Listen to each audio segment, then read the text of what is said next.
Very good morning అండి. ఇవాళ మనం న్యూస్ అనాలిసిస్ 2 పార్ట్లో చేయబోతున్నాం. మొదటి పార్ట్లోనే యాక్చువల్గా చాలా అంశాలు ఉన్నాయి.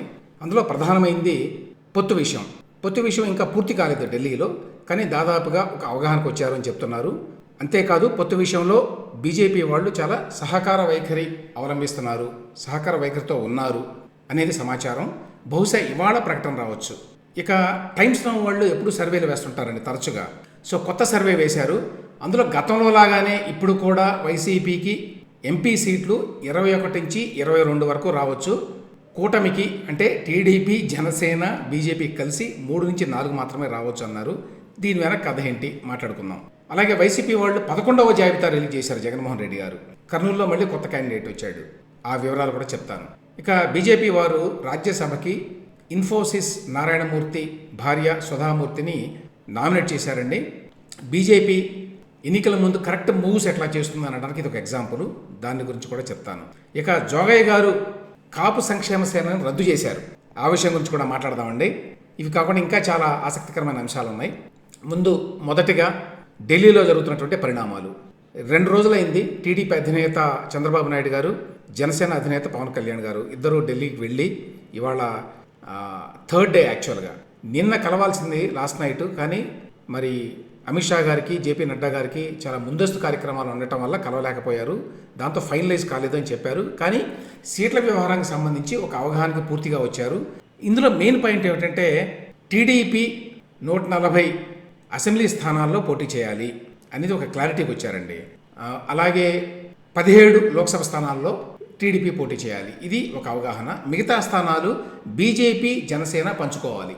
ఈ విషయంలో బహుశా జనసేనకు ఆల్రెడీ 24 అసెంబ్లీ స్థానాలు, 3 లోక్సభ స్థానాల్లో ప్రకటించిన విషయం తెలుసు మనకి. కానీ కొంత బహుశా జనసేన తగ్గించుకోవాల్సినటువంటి అవసరం రావచ్చు. ఇప్పుడు ఆ చర్చలు జరుగుతున్నాయనేది సమాచారం అండి. మొత్తం 175 అసెంబ్లీ, 25 లోక్సభ స్థానాలకు గాను భాజపా, జనసేన కలిపి 30 అసెంబ్లీ, 8 లోక్సభ స్థానాల్లో పోటీ చేయాలని ప్రాథమిక అవగాహనకు వచ్చినట్లుగా తెలిసింది అనేది ఈనాడు వార్త అండి. దీన్ని బట్టి ఏమిటంటే ఈ 30 అసెంబ్లీ స్థానాలు, 8 లోక్సభ స్థానాల్లోనే అడ్జస్ట్ కావాలన్నమాట బీజేపీ అండ్ జనసేన. మరి 24 స్థానాలు ఇప్పటికే ప్రకటించారు కాబట్టి జనసేనకి ఇంకా మిగిలినవన్నీ 6 స్థానాలు మాత్రమే మిగిలినాయి. 6 స్థానాలు మిగిలినాయి కాబట్టి 6 స్థానాలు మాత్రమే బీజేపీకి ఇస్తారా, ఇంకొంచెం పెంచుతారా అనేది ఒకటి. రెండవది, పార్లమెంటు స్థానాలు ఎక్కువ కావాలనేది బీజేపీ వాళ్ళ కోరిక. ఇప్పటికే 3 పార్లమెంటు స్థానాలని పొత్తులో భాగంగా జనసేనకి ఇచ్చారు. అంటే ఇక మిగిలింది 5. కానీ బీజేపీ వారు 6 అడుగుతున్నారని, అందుకోసం జనసేన పార్టీని త్యాగం చేయమని అడుగుతున్నారని సమాచారం అండి. సో మొత్తానికి ఇందులో ప్రధానమైన అంశం ఏంటంటే పొత్తుకు సంబంధించి మోరాల్లెస్ ఒక అవగాహనకు వచ్చినట్లే. జస్ట్ ఒక సీటు అటు ఇటుగా దాన్ని నిర్ణయించాలి. ఇవాళ దాని మీద ఒక ప్రకటన రావచ్చు అని చెప్పి దాదాపు అన్ని పత్రికల్లో వార్త వచ్చింది. ఇక నెక్స్ట్ పాయింట్ ఏమిటంటే తెలుగుదేశం పార్టీ ఏ రకంగా ఈ ఇష్యూని ప్రజల్లోకి తీసుకువెళ్తుంది అనేది. ఎందుకంటే బీజేపీ పొత్తు అనేది దాని మీద చాలా విమర్శలు ఉన్నాయి. ఆ విధిన్ ద పార్టీ తెలుగుదేశంలో కూడా కొంతమంది వ్యతిరేకిస్తున్నారు. దీంతోపాటు రాజకీయంగా కూడా కొంత నష్టం జరిగేటువంటి అవకాశం ఉంది టీడీపీకి. కానీ ఇవన్నీ తెలిసే చంద్రబాబు నాయుడు గారు చేస్తున్నారు అనుకోవాలి మనం. ఆయన ఇంత సీజన్డ్ పాలిటీషియను, ఆయనకి ఏమాత్రం తెలియదు అని చెప్పి అనుకోవడానికి లేదు, ఖచ్చితంగా తెలుసు. అయితే ఏ పరిస్థితుల్లో బీజేపీతో పొత్తు పెట్టుకోవాల్సిన అవసరం ఇప్పుడు వచ్చింది, ఎందుకు పొత్తు పెట్టుకుంటున్నాము అనే విషయాన్ని ప్రజల్లోకి తీసుకెళ్లాల్సిన బాధ్యత ఇప్పుడు ఇక టీడీపీ మీద ఉంటుంది. వాళ్ళు ఆల్రెడీ ఇప్పుడు చెప్తున్న విషయం ఏంటంటే గతంలో కూడా మేము వ్యక్తిగతంగా ఏమీ కోరలేదు పొత్తు ఉన్నప్పుడు కూడా బీజేపీని. ఆ విషయం బీజేపీ కూడా తెలుసు. అందుకనే బీజేపీ కూడా కొంత సహకార ధోరణితో వ్యవహరిస్తోంది ఇప్పుడు ఈ పొత్తుల విషయంలో. రాష్ట్రం కోసమే డిమాండ్ చేశాం కానీ వ్యక్తిగతంగా ఏమీ కోరలేదు అనే విషయం తెలుసు కాబట్టి ఒకటి. రెండవది, ఏపీ అనేది చాలా ఈ మధ్యకాలంలో గందరగోళమైనటువంటి స్టేట్గా మారిపోయింది. దాన్ని మళ్ళీ గాడిలో పెట్టాలి అంటే అందరి సహకారం కావాలి. మరీ ముఖ్యంగా బీజేపీ ఈసారి అధికారంలో రాబోతోంది కాబట్టి ఢిల్లీలో ఖచ్చితంగా వాళ్ళ సహకారం లేకుండా ఏపీలో ఏమీ చేయడానికి అవకాశం లేదు ఇప్పుడున్న పరిస్థితుల్లో. ఎస్పెషల్లీ ఆఫ్టర్ జగన్మోహన్ రెడ్డి గారి ప్రభుత్వం 5 ఏళ్ల తర్వాత ఇప్పుడు అక్కడ చాలా విచిత్రమైన పరిస్థితులు, చాలా గందరగోళ పరిస్థితులు నెలకొన్నాయి. సో ఆ నేపథ్యంలో బీజేపీ అండ కావాల్సిందే అనేటువంటి అవగాహన. ఆ అవగాహనతో ముందుకెళ్తున్నాం అనేది వాళ్ళ ప్రొజెక్షన్ ఉండబోతోందండి. ఇక బీజేపీ వాళ్ళు ఏంటంటే ఆల్రెడీ వాళ్ళు మాకు 400 సీట్లు రావాలి ఈసారి ఎట్లయినా అక్కడ లోక్సభ ఎన్నికల్లో, ఇందుకోసం అని చెప్పి ఆల్రెడీ పాత పార్ట్నర్స్ ఎవరైతే ఉన్నారో వారందరినీ కలుపుకుపోతున్నాం అనేటువంటి మెసేజ్ని ఇచ్చారు ఇప్పటికే. బీహార్లో నితీష్ కుమారు, ఒడిశాలో నవీన్ పట్నాయక్ ఇట్లాంటి పాత మిత్రుల్ని కలుపుకుని వెళ్ళాలి అని చెప్పి నిర్ణయించారు. అందులో భాగంగానే ఇప్పుడు తెలుగుదేశం కూడా పాత మిత్రుడే కాబట్టి వాళ్ళని కూడా కలుపుకుంటున్నాము అని చెప్పి. 3 పక్షాల నేతలు రాష్ట్ర విస్తృత ప్రయోజనాలను దృష్టిలో పెట్టుకోవడం వల్లే ఎవరూ సీట్ల సంఖ్యకు కాకుండా రాష్ట్రానికి ప్రాధాన్యం ఇచ్చేలా చర్చించినట్లు చెబుతున్నారు అని ఈనాడు వాడు చెప్తున్నారు. గత అనుభవాలు ఎలా ఉన్నా ఈ సమావేశంలో అందరూ మనసు విప్పి మాట్లాడుకున్నట్టు పేర్కొంటున్నారు. అందుకే జనసేన ఇదివరకు 24 అసెంబ్లీ 3 లోక్సభ స్థానాల్లో పోటీ చేయనున్నట్లు ప్రకటించినా ప్రస్తుతం భాజపా కూటమిలో చేరాలని నిర్ణయించాక ఇరు పార్టీలకు కలిపి కుదిరిన 30 అసెంబ్లీ 8 లోక్సభ స్థానాల్లో 1 సీటు అటు ఇటుగా సర్దుకుపోవడానికి సిద్ధమైనట్లు తెలుస్తోంది. అది నేను ఇంతకుముందు చెప్పిన పాయింట్. సో మొత్తంగా 30 అసెంబ్లీ 8 లోక్సభ స్థానాలు మాత్రమే ఈ ఇద్దరికి కలిపి ఉంటాయండి. ఎవరికి ఎన్ని ఉంటాయి అనేది ఫైనల్గా ఇవాళ తేలుతుందన్నమాట. అంటే దాన్ని బట్టి ఏంటి, 145 అసెంబ్లీ స్థానాల్లో టీడీపీ పోటీ చేయబోతోంది. అదేవిధంగా 17 లోక్సభ స్థానాల్లో పోటీ చేయబోతోంది. సో ఇవాళ శనివారం ఉదయం ఇవాళ 11 గంటలకు సమావేశం కావాలని నిర్ణయించారట. మరి అందులో సమావేశం అయితే అధికారికంగా ప్రకటిస్తారు అని చెప్పి అనుకుంటున్నారు. ఇక దీని మీద సహజంగానే విమర్శలు ఉంటాయి. నేను ఆల్రెడీ విజయసాయిరెడ్డి గారు ఒక ట్వీట్ చేశాడు. బీజేపీ టీడీపీ జనసేన అలయన్స్లో చేరినా కూడా 2014-19 మధ్యకాలంలో వాళ్ళ ముగ్గురు కలిసి ఇన్ని ఘోరాలు చేశారు రాష్ట్రంలో, మళ్ళీ అవే రిపీట్ అవుతాయి అని చెప్పి చేశారు. ఈ రకమైన ప్రచారం సహజంగానే చేస్తారు, ఏ పార్టీ అయినా చేస్తుంది. కాబట్టి వైఎస్ఆర్సీపీ కూడా దీన్ని నెగిటివ్ లైట్లో చూపించడానికి ట్రై చేస్తుంది. దాన్ని టీడీపీ జనసేన బీజేపీ ఎట్లా ఎదుర్కొంటాయి అనేది ఇక్కడ ఇంపార్టెంట్ పాయింట్. దీంతోపాటు కొన్ని ఇంప్లికేషన్స్ ఏమిటి అనే దాని మీద నేను విడిగా సపరేట్గా ఒకటి చేస్తానండి. బట్ ఓవరాల్గా మాట్లాడుకోవాలంటే బీజేపీతో చేతులు కలపడం వల్ల టీడీపీ జనసేన అలయన్స్కి టీడీపీ పార్టీకి జరగబోయే ఎన్నికల్లో ఉండేటువంటి ఇంప్లికేషన్స్ ఏంటి? ఒకటి, కాంగ్రెస్ పార్టీ ఇప్పటి వరకు ప్రధానంగా వైసీపీ మీదనే గురి పెడుతోంది ఆంధ్రప్రదేశ్లో. ఇక నుంచి బహుశా టీడీపీ మీద కూడా బాగానే గురి పెడతారు వాళ్ళు. అదేవిధంగా సిపిఐ సిపిఎం కూడా ఇప్పటి వరకు టీడీపీ పట్ల మెతక వైఖరితో ఉన్నారు, ఎందుకంటే వాళ్ళు అధికార పార్టీకి వ్యతిరేకంగా పోరాడుతున్నారని. కానీ ఇప్పటి నుంచి బీజేపీతో చేతులు కలిపిన తర్వాత టీడీపీ మీద వామపక్షాలు విమర్శలు గుప్పిస్తాయి. అదొక విషయం. మూడవది, మామూలుగా సివిల్ సొసైటీలో కానివ్వండి, ఇతరత్రా కానివ్వండి, వామపక్ష భావజాలం ఉన్నవాళ్ళు లేక బీజేపీని వ్యతిరేకించేవారు అదర్వైజ్ చాలామంది ఉన్నారు రాష్ట్రంలో అనేక కారణాల వల్ల. వారందరూ కూడా మరి టీడీపీని వ్యతిరేకించేటువంటి అవకాశం ఉంటుంది దీనివల్ల అనేదాన్ని కొట్టిపారేయలేం. సో ఈ అంశాల గురించి నేను సెపరేట్గా వేరే ఒక ఎనాలిసిస్ ఇస్తానండి. బట్ ఇవన్నీ కూడా టీడీపీ ముందున్నటువంటి సవాళ్ళు. ఇక టైమ్స్ నౌ వారు ఇంతకుముందు చెప్పినట్టుగా వారు ప్రతి నెలకోసారి కొత్త సర్వేలు రిలీజ్ చేస్తున్నారు. వాళ్ళు గతంలో అన్నిసార్లు కూడా వైసీపీకి భారీ ఎత్తున గెలుపు రాబోతోందని చెప్పారండి. సో తాజా దాంట్లో కూడా వైఎస్ఆర్సీపీకి 21 నుంచి 22 సీట్లు వస్తాయి, ఎంపీ సీట్లు. అంటే మోరార్లెస్ లాస్ట్ టైం వచ్చినవే కదా, లాస్ట్ టైం 22 సీట్లు వచ్చినాయి, అన్నీ వస్తాయి. టీడీపీ జనసేన కలిపి 3-4 అన్నారు, బీజేపీని కలపలేదు, ఇందులో 3-4 సీట్లు అన్నారు. ఖాయంగా తుఫానే అని చెప్పి సాక్షి వాళ్ళు వేసుకున్నారు సహజంగానే. టైమ్స్ నౌ ఈటీజీ సర్వేలో వెల్లడి. ఇక్కడ చెప్పాల్సిన పాయింట్, గతంలోనే నేను దీని మీద కొన్ని స్టోరీలు చేశానండి, ఇంట్రెస్ట్ ఉన్న వాళ్ళు చూడొచ్చు వాటిని. టైమ్స్ నౌ సర్వే అని చెప్పి, టైమ్స్ నౌ సర్వే ఎవరైతే చేస్తున్నారో ఆంధ్రప్రదేశ్కి, వారు జగన్మోహన్ రెడ్డి ప్రభుత్వంలో పదవిలో ఉన్న వ్యక్తి అవినాష్ అని చెప్పి, అతను టైమ్స్ నౌ తరఫున హైదరాబాద్లో ఆఫీస్ పెట్టి ఏపీలో సర్వేలు చేస్తున్నారు టైమ్స్ నౌ కోసం అని చెప్పి. ఆ చేసేటువంటి అవినాష్ అనే వ్యక్తి ఇప్పుడు మనకు ఆంధ్రప్రదేశ్లో ఒక నామినేటెడ్ పోస్ట్లో ఉన్నాడు. సో వీళ్ళంతా ఒకటే, వైసీపీలో ఉన్న వ్యక్తులే టైమ్స్ నౌ తరఫున సర్వేలు చేస్తున్నారు. ఇది చాలా కీలకమైన అంశము.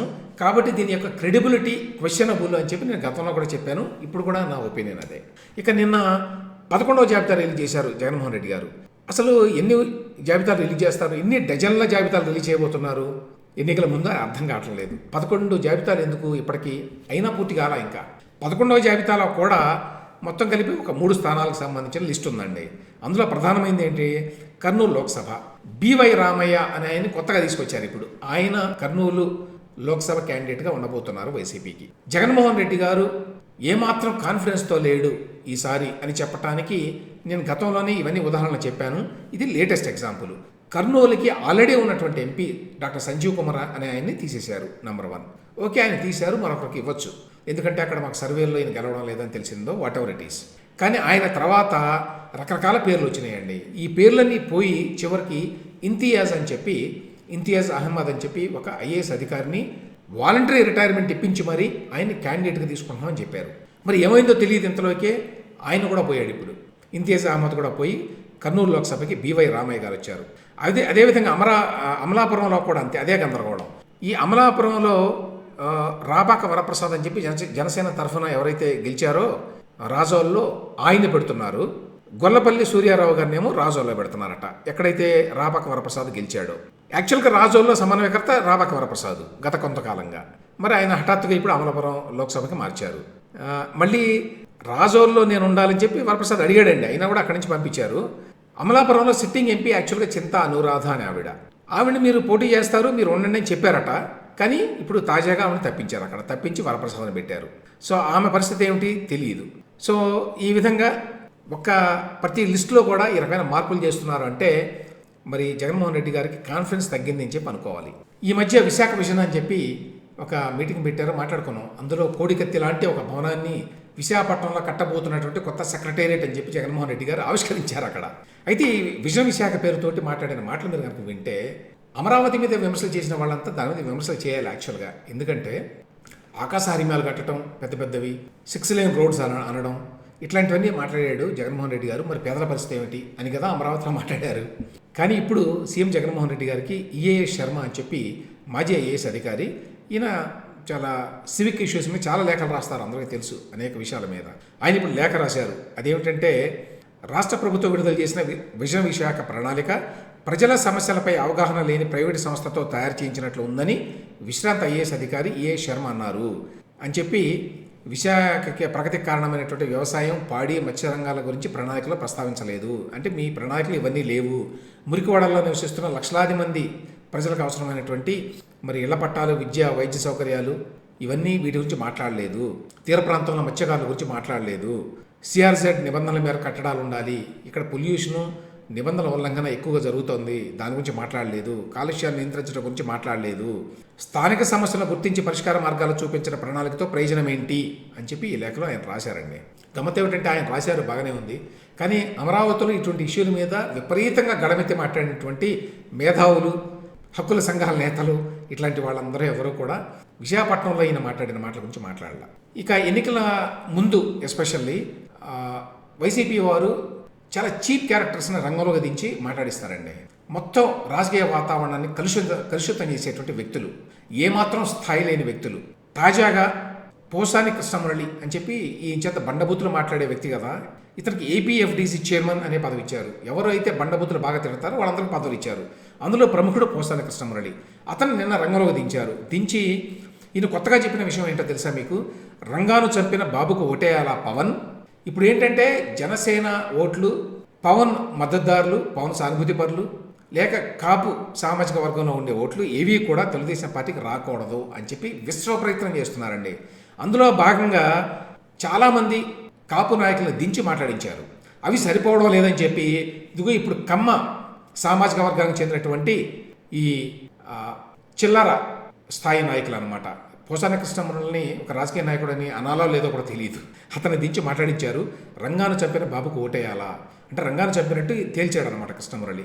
ఇష్టారాజ్యంగా మాట్లాడతాడు అనుకోండి. ఇక అంతా సాక్షి పత్రికలో తప్ప ఇంకెవరో వేయలా అదృష్టవశాత్తు ఈ వార్తని. ఇక అమరావతికి సంబంధించి ఈ వార్త గతంలో కూడా వచ్చిందండి, దాని వివరాలన్నీ వాళ్ళ ఈనాడులో వచ్చినాయి. అదేంటంటే అమరావతి ఎటువంటి అక్రమాలు చేస్తారు వీళ్ళు అనడానికి ఒక ఎగ్జాంపుల్. రెండవది, అమరావతి కట్టడం వల్ల ఏంటి ప్రయోజనం, అది ఎట్లా సెల్ఫ్ ఫైనాన్స్ ప్రాజెక్టు అనే వాళ్ళకు కూడా యాక్చువల్గా ఇందులో సమాధానం ఉంది. అదేంటంటే అక్కడ ఉద్యోగుల కోసం అని చెప్పి కట్టినటువంటి గెజిటెడ్ అధికారులు 4వ తరగతి ఉద్యోగుల కోసం నివాసం ఉండేది కట్టారండి. అవి దాదాపు 80% పూర్తయినాయి. ఇంకొంచెం పూర్తి చేసి ఉద్యోగులందరికీ అక్కడ ఇచ్చుంటే అది ప్రభుత్వం వాటిని తీసుకొని ప్రభుత్వ ఉద్యోగులు కాబట్టి హెచ్ఆర్ఏ ఇస్తుంది కాబట్టి ఆ హెచ్ఆర్ఏ సిఆర్డీఏ కడతారు. తద్వారా సిఆర్డీఏకి ఆదాయం వస్తుంది. కాబట్టి సిఆర్డీఏ ఈ రకంగా వాళ్ళు తీసుకున్న అప్పులు తీర్చడానికి ఆదాయ వనరులను ఈ విధంగా కల్పించారు. ఇది ఎగ్జాంపుల్. ఇదేంటంటే ఈ 2000 కోట్లతోటి కట్టారట ఇవన్నీ కూడా లోన్ తీసుకొని. కడితే దానికి మరి డబ్బులు కట్టాలి కదా సిఆర్డీఏ, ఎట్లా కడుతుంది అంటానికి ఇక్కడ మనకు తెలుస్తుంది ఎట్లా కడుతుందో. దీనికి ప్రభుత్వం ఉద్యోగులకి ఈ ఇల్లు ఇచ్చి వాళ్ళకి హెచ్ఆర్ఏ కట్ చేసుకొని ఆ డబ్బులు సిఆర్డీఏ వరకు కట్టాలి. ఆ రకంగా సంవత్సరానికి ఆ ఒక్కదానికే 70 కోట్లు వస్తాయటండి. ఇప్పుడు ఏం జరిగింది, యాక్చువల్గా వాళ్ళు పూర్తి చేయాలి. 80-90% పూర్తి అయినా కూడా పూర్తి చేయకుండా వదిలేశాడు జగన్మోహన్ రెడ్డి గారు అమరావతి మీద కోపంతో. అయితే ఇప్పుడు 2000 కోట్ల రూపాయలు లోన్ తీసుకున్నారు కదా, ఈ లోన్కి డబ్బులు కట్టాలి ఒకటి. రెండవది, మీరు ఇంటికి లోన్ తీసుకున్నారనుకోండి, ఆ ఇల్లు పూర్తయినట్టుగా సర్టిఫికెట్ ఇవ్వాలి బ్యాంకు వారికి. ఇవ్వకపోతే వాళ్ళు దాన్ని నిరర్ధక ఆస్తి ఎన్పిఏ అంటారు, నాన్ ప్రొడక్టివ్ అసెట్ కింద వాళ్ళు ప్రకటిస్తారనమాట. అట్లా ప్రకటించిన తర్వాత ఇక లోన్లు ఇవ్వరు వాళ్ళకి. సో ఆ రకంగా సిఆర్డీఏకి లోన్లు ఇచ్చే అవకాశం ఉండదు ఒకసారి ఎన్పిఏగా ప్రకటిస్తే. ఆ ప్రమాదం వచ్చి పడింది మొన్న లాస్ట్ ఇయర్. వచ్చితే ఎవరికి తెలియకుండా సీక్రెట్గా జగన్మోహన్ రెడ్డి గారి ప్రభుత్వం ఏం చేసిందయ్యా అంటే, ఇవన్నీ పూర్తయినట్టు ఈ 20%, 10% పనులు ఉన్నాయి కదా, ప్లస్ ముళ్ళ కంపలు కూడా తొలగించలేదు కదా, అవన్నీ పూర్తయినట్టు చేసినట్టు, ఉద్యోగులందరికీ అక్కడ ఇల్లు ఇచ్చినట్టు, కేటాయించినట్టు, ఎలకేట్ చేసినట్టు, వాళ్ళందరూ అందులో ఉంటున్నట్టు సర్టిఫికెట్లు పుట్టించారండి. సర్టిఫికెట్లు పుట్టించి గవర్నమెంట్లోనే వాటిని తీసుకెళ్లి సబ్మిట్ చేశారు లోన్లు ఇచ్చినటువంటి బ్యాంకుకి, 2,000 కోట్ల లోన్ ఇచ్చినటువంటి బ్యాంకుకి. యూబీఐ అట లీడ్ బ్యాంకు. ఎందుకు ఇచ్చారయ్యా అంటే ఎన్పిఐ కింద అయ్యే ప్రమాదం వచ్చింది కాబట్టి. ఎంత మోసపూరితమో చూడండి. ఈ స్టోరీ అంతా ఏంటంటే ఆయన నిబంధనలన్నింటినీ కూడా ఉల్లంఘించి అన్ని పచ్చి అబద్ధాలు చెప్పి దాన్ని పూర్తి చేయకుండా, దాన్ని ఎవరికి ఎలకేట్ చేయకుండా, అందరికీ తెలుసు ఎవరికి ఎలకేట్ చేయలేదని, ఉద్యోగులు ఎవరు ఉండటం లేదు అమరావతిలో ఆ ఇళ్లలో అని అందరికీ తెలుసు కదా. అయినా కూడా ఎన్ని మోసాలు చేస్తారు జగన్మోహన్ రెడ్డి గారు ఆయన ప్రభుత్వం అంటానికి ఇది ఎగ్జాంపుల్ అండి. ఇక రాజ్యసభకు సుధామూర్తి, ఇన్ఫోసిస్ నారాయణమూర్తి గారి భార్య. ఈవిడ కూడా చాలా పేరు ఉంది. ఈవిడ కూడా బాగా చదువుకున్న వ్యక్తి, చాలా పుస్తకాలు రాశారు, చాలా ఇన్స్పిరేషనల్ టాక్స్ లాంటివన్నీ ఇస్తారు. ఇప్పుడు ఈవిడ్ని రాజ్యసభకు నామినేట్ చేశారు. ఇక్కడ మెచ్చుకోవాల్సిన విషయం ఏంటంటే బీజేపీ గవర్నమెంట్ని, వీళ్ళు కరెక్ట్గా ఎటువంటి వ్యక్తులను మనం సెలెక్ట్ చేస్తే అవార్డులు ఇవ్వడానికి లేక రాజ్యసభకి నామినేట్ చేయడానికి ఇట్లాంటి వాటిలో అంటే వాళ్ళకి కావాల్సిన వాళ్ళు చేసుకుంటారు. అవి కాకుండా ఈ విధంగా కరెక్ట్ పర్సన్స్కి చేయడం ద్వారా బీజేపీ చాలా గుడ్ విల్ని సంపాదించిందండి గతంలో కూడా. మీరు మొన్న భారతరత్న అవార్డ్స్ తీసుకోండి, కర్పూరి ఠాకూర్కి ఇచ్చారు, పివి నరసింహరావుకి ఇచ్చారు, ఎంఎస్ స్వామినాథన్ గారికి ఇచ్చారు, చరణ్ సింగ్కి ఇచ్చారు, ఎల్కే అద్వానీ గారికి ఇచ్చారు. 5గురికి ఇచ్చారు. యాక్చువల్గా ఒకరికే ఇస్తారు, కానీ ఎన్నికలని దృష్టిలో పెట్టుకుని ఇచ్చారు. ఎన్నికల దృష్టిలో పెట్టుకుని ఇచ్చినా కూడా డిజర్వింగ్ క్యాండిడేట్స్కి ఇచ్చారు అనేటువంటి పేరైతే వచ్చింది కదా బీజేపీకి. అదేవిధంగా ఇప్పుడు కూడా ఈవిడ డిజర్వింగ్ క్యాండిడేట్ సుధామూర్తి అనే ఆవిడకి, ఎందుకంటే ఆవిడేం ఆశించదు కదా, ఏదైనా ఉంటే కాంట్రిబ్యూట్ చేస్తారు, సహకారం అందిస్తారు. కాబట్టి ఆవిడకి వచ్చేది ఏమీ లేదు. ఆవిడకి ఇవ్వడం వల్ల ఎంతో కొంత మేలే జరుగుతుంది సమాజానికి, దేశానికి. సో ఆ రకంగా బీజేపీ ఇటువంటి విషయాల్లో కరెక్ట్ డెసిషన్స్ తీసుకుంటుంది ఎప్పటికప్పుడు. ఇప్పుడు కూడా ఎన్నికల ముందు అటువంటి డెసిషన్ తీసుకుంది. ఇంకో డెసిషన్ కూడా తీసుకుందండి. అదేంటంటే వంట గ్యాస్ మీద 100 రూపాయలు తగ్గించడం. గతంలో మొన్న రాష్ట్రాల ఎన్నికలు జరిగినప్పుడు 200 రూపాయలు తగ్గించారు, ఇప్పుడు 100 రూపాయలు తగ్గించారు.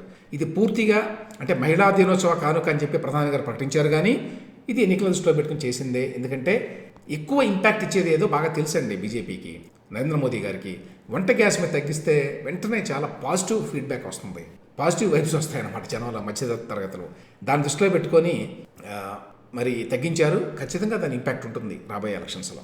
ఇక చాలా ఆసక్తికరమైన వార్త, కాపు సంక్షేమ సేన తాత్కాలికంగా రద్దు అట ప్రకటించారు హరిరామ జోగయ్య గారు.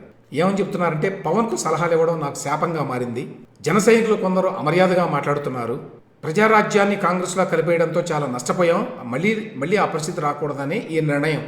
అదేమిటో తెలియలేదు. ఆయన అందరూ తిడుతున్నారు జన సైనికులు, అందువల్ల మూసేశాడా లేకపోతే దీనివల్ల పవన్ కళ్యాణ్కి నష్టం జరుగుతుందని రద్దు చేశాడా తెలీదు. మొత్తానికి హరిరామ జోగయ్య గారి కాపు సంక్షేమ సేన పేరుతోటి మరి మొన్నటిదాకా లేఖలు రాస్తున్నాడు, ఇప్పుడు రద్దు చేశారని అంటున్నాడు. మరి ఇక నుంచి ఆయన సొంత హోదాలో రాస్తాడేమో లేఖలు, తెలియదండి. ఇక కాంగ్రెస్ వాళ్ళు తొలి జాబితా రిలీజ్ చేశారండి ఎంపీస్కి, 39 మంది అభ్యర్థుల లిస్టు తోటి. ఇందులో చెప్పుకోవాల్సిన విషయాలు ఒక 3 ఉన్నాయి. ఒకటి, రాహుల్ గాంధీ వైనాడ్ నుంచి పోటీ చేస్తున్నాడు. గతంలో కూడా అక్కడే పోటీ చేశాడు 2018లో, కానీ ఈసారి వేరే చోట నుంచి చేయొచ్చు అన్నారు. తెలంగాణ అన్నారు, ఉత్తరప్రదేశ్ అన్నారు, అవేవి కాదు, వైనాడ్ నుంచే పోటీ చేస్తున్నాడు. నెంబర్ 1. నెంబర్ 2, శశి థరూర్ తిరువనంతపురం నుంచి 4వసారి పోటీ చేయబోతున్నాడు. శశి థరూర్ లాంటి విద్యాధికులు సహజంగా, అందులోనూ మాజీ బ్యూరోక్రాట్లు, అంతర్జాతీయ ఐక్యరాజ్య సమితిలో పనిచేశాడు ఆయన, అంతర్జాతీయ సంస్థలో పనిచేశాడు. అటువంటి వ్యక్తులు రాజకీయాల్లో రాణించరు. కానీ శశి థరూర్ ఇప్పటివరకు 3 సార్లు ఎన్నికయ్యాడండి తిరువనంతపురం నుంచి ఎంపీగా, 4వసారి పోటీ చేయబోతున్నాడు, మళ్ళీ టికెట్ ఇచ్చారు. ఇక 3వ పాయింట్, రాజ్ కుమార్ గారి కోడలు, అలాగే బంగారప్ప అని చెప్పి కాంగ్రెస్లో పెద్ద నాయకుడు ఉండేవాడండి కర్ణాటకలో, ఆయన కూతురు గీతా శివరాజ్ కుమార్, ఈవిడ శివమొగ్గ నుంచి ఈవిడకి టికెట్ ఇచ్చారట. అదొక విశేషం ఈ లిస్టులో. ఇక ప్రభుత్వ ఉద్యోగుల్ని ఏ విధంగా ఏడిపిస్తుందో తెలుసు జగన్మోహన్ రెడ్డి గారి ప్రభుత్వం. అయినా కూడా కొంతమందిని వాళ్ళు పెట్టేసుకున్నారండి. అందులో ఒక వ్యక్తి సెక్రటేరియట్ ఉద్యోగుల సంఘం అధ్యక్షుడి పేరుతో ఉన్నటువంటి వెంకటరామరెడ్డి గారు. ఈ వెంకటరామరెడ్డి ఎట్లా ఎన్నికవుతున్నాడు ఎవరికి తెలియదు. ఎందుకంటే ప్రభుత్వ అండతోటి ఆయన బాగా చెలరేగిపోతున్నాడు అనేటువంటి వార్తలు చాలా చూసాం. ఇప్పుడు ఆయన మొత్తం రాష్ట్రం అంతా తిరిగి జగన్మోహన్ రెడ్డి ప్రభుత్వానికి, పార్టీకే మీరు ఓట్లు వేయాలని చెప్తున్నాడండి. సెక్రటేరియట్ ఉద్యోగుల సంఘం అధ్యక్షుడు అయ్యుండి ఉద్యోగంలో ఉంటూ ప్రభుత్వంలో ఈయన జగన్మోహన్ రెడ్డి గారికి, వైసీపీకి అనుకూలంగా ప్రచారం చేస్తున్నాడు ధైర్యంగా. మనకు లక్షల ఉద్యోగాలు ఇచ్చిన జగన్ ప్రభుత్వ ప్రతిష్టను పెంచుదాం అని చెప్పి సాక్షుల పెద్ద వార్త తీసుకున్నారు. జగన్ ఇచ్చేసాడు వచ్చేసాడు అని చాలా చెప్పి ఈయన గ్రామ వార్డు సచివాలయాల ఉద్యోగుల సంఘం గౌరవాధ్యక్షుడట. బహిరంగ లేఖ రాశారటండి. కాబట్టి మీరంతా ఓట్లు వేయాలని చెప్తున్నాడు. యాక్చువల్గా ఇది ఉద్యోగుల నిబంధనలకు విరుద్ధం అండి. కానీ జగన్మోహన్ రెడ్డి గారి ప్రభుత్వంలో ఇట్లాంటివన్నీ అడ్డగోలుగా జరుగుతూనే ఉంటాయి. అడిగేవాళ్ళు లేరు. ఇవ్వండి ఇవాళ ఫస్ట్ పార్ట్లో వార్తల విశ్లేషణ. సెకండ్ పార్ట్లో నేను ఇవాళ ఒక అంశం మీద ఫోకస్ చేయదలుచుకున్నాను. అదేమిటంటే ఐఎంజీ భారత అనేటువంటి కేసులో ఒక తీర్పు వచ్చింది మొన్న. దాని మీద నిన్న పేపర్లో వార్తలు వచ్చినాయి. ఇవాళ సాక్షిలో పెద్ద వార్తలు వచ్చినాయి. ఇందులో చంద్రబాబు నాయుడు గారు అప్పుడు ముఖ్యమంత్రిగా ఉండగా ఐఎంజీ భారత అనే పేరుతోటి భారీ ఎత్తున హైదరాబాద్లో భూములు ఇచ్చాడు, అక్రమం చేశాడు, అవినీతికి పాల్పడ్డాడు అని చెప్పి వస్తున్నాయి. అసలు ఏం జరిగింది అప్పుడు, దీని వెనక ఉన్నటువంటి వాస్తవాలు ఏంటి అనే అంశాన్ని నేను పార్ట్ 2లో మాట్లాడతానండి.